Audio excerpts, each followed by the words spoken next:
आफ्नो मेकअपको सामानहरू चाहिँ रिस्टक गर्ने बेलामा जहिले भिडियो बनाउँछु भन्ने सोचिरहेको हुन्छु तर के काम आइपर्छ त्यति बेला अनि भिडियो बनाउन बिर्सिहाल्छु। आज यो डियोरको पाउच मेरो हातमा आउने बित्तिकै आफ्नो खुसी क्याप्चर गर्नलाई क्यामेरा अगाडि आएर खोलिहालेँ। त्यही खुसी हजुरलाई पनि सेयर गर्दैछु। यो थियो मेरो डियोरको हाइलाइटर जसको पर्खाइमा म लामो समयदेखि थिएँ। फाइनली आज मेरो हातमा आइपुग्यो। अरू आर्टिस्टहरूको चाहिँ लामो लामो नङले टकटक बजाएर खोल्ने गर्नुहुन्छ, आफ्नो त नङ पनि थिएन तर यो खोल्दा भने मलाई छुट्टै किसिमको आनन्द आइरहेको थियो। यति मात्र नभएर यो सँगसँगै मेरो अर्को प्रोडक्ट थियो, यो साले टिरबुरीको एयर ब्रस फिनिसवाला सेटिङ पाउडर। खासमा यो दुईटै प्रोडक्ट मैले धेरै अगाडिदेखि आफ्नो ब्राइडल भ्यानिटीमा एड गर्न खोजिरहेको प्रोडक्ट हो होइन, तर आफूसँग पैसा हुँदा अब किन्छु भन्दा चाहिँ प्रोडक्ट नै नपाइदिने, आउट अफ स्टक भइदिने। अर्को इम्पोर्टेन्ट छुटाउनु नआउने कुरा भनेको चाहिँ इन्ग्लरको डुरालाइन ड्रप। यति छिटो सकिन्छ, यति रिस्टक गरिरहनु पर्ने हुन्छ यसलाई।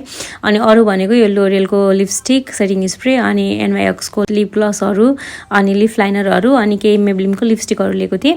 यो सबै सामानहरू चाहिँ म आफ्नो ब्राइडललाई नन ब्राइडललाई युज गर्नलाई एकदम धेरै एक्साइटेड छु।